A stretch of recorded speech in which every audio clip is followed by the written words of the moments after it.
Hi everyone, I just saw Michael Shank's debut movie Together, starring Dave Franco and Alison Brie this afternoon. This is the second time I've had to record this video, so I can't say I've walked straight back from the cinema and recorded it. I had a sound problem when I uploaded it earlier, so my apologies to any subscribers who've had 2 notifications. And thank you to all the new subscribers, by the way. I'm very appreciative of having some new people watching on. And if you want to join, you can just like and subscribe below. First time I've ever said that. This is a good movie, Together. It's about two people who are driven together, guess what?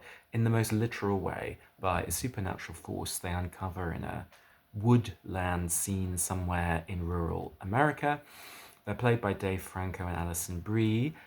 The problem is, I think, maybe already fairly obvious, which is there's an element of cliche and literalism to this film. It's like, let's take two characters. The man, a bit of a traumatized commitment phobe, the woman, a bit clingy, and let's make her a teacher and him a burnt out rocker who's never going to quite make it.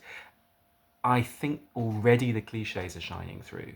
But once you get into the story, it is a really fun study of what forces people together and what forces people under each other's skin, and how very painful that process can be, and how difficult separation can be. Of course, all of that takes the form of body horror.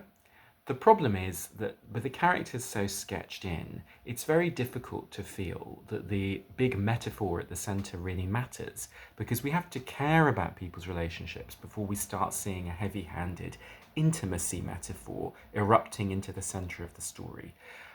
I guess what I would say is that this film is interesting because it's actually quite typical of contemporary horror, in that it really does have aspirations to being a psychological study or a kind of, a metaphor, an extended metaphor for problems of relationship.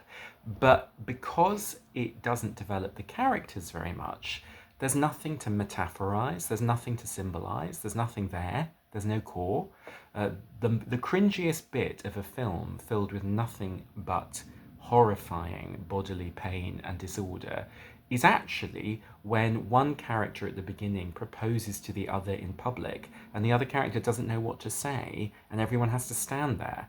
You will flinch more at that than you will at all of the elaborate disgust that actually comes later. That doesn't mean it's not a good film. It's filled with excellent use of sound. I was actually more scared by the sound than the visuals, which I think is really interesting for a film on this theme. And it's got great lighting, great special effects. There are lots of things that Michael Shanks obviously does very well, but I think he needs to work on characterization. And the reason I think this matters so much is I just saw Bring Her Back, which I reviewed also on this channel. And you can see there is a tendency in contemporary horror to do the deep stuff by doing symbolism. Like, let's do a literal form of intimacy about a horrific force crushing you into the other person's body. Let's do grief through trying to reanimate a dead daughter. I won't tell you how, it's complicated, but that's Bring Her Back. Let's do all of these kinds of emotional things through visceral embodied metaphors. Great, except that we need to care about the characters. What use metaphor if the thing being described doesn't matter? I think horror has slightly forgotten, when it's used in this way, what it's really about, which is frightening people. And the funny thing about fear is the graphic, the really outrageously graphic, is more likely to be comic than frightening.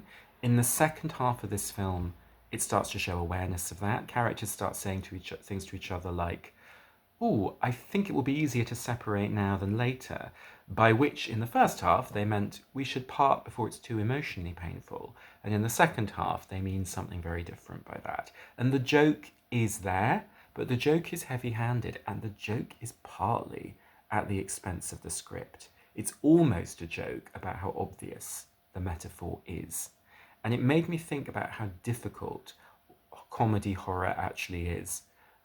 Little Shop of Horrors, the Rocky Horror Show do it with broad slapstick and parody. Really ambitious, brilliant films like Scream and Scary Movie and some of the Final Destination films do it by building a structure that's both parody and not.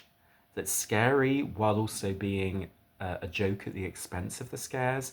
That's really hard to do. I think this film flops into a joke because a joke has the same structure in some ways as a horror movie. It's like you need that same combination of tension and release, surprise and satisfaction in order to make someone laugh on a punchline and in order to make someone scream on a jump scare.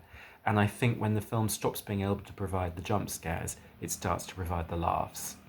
To me, that wasn't enough. I think what this tells us is that the explicit body horror metaphors of contemporary horror have reached a decadent phase, maybe, and it's time to think about a new way of getting back to some real scares. It's something that I saw Weapons this week, which I also reviewed, and I thought it did it much better because when it used the body, it used it in a way that was genuinely surprising and quite mysterious, rather than explicit, graphic, and almost comically obvious.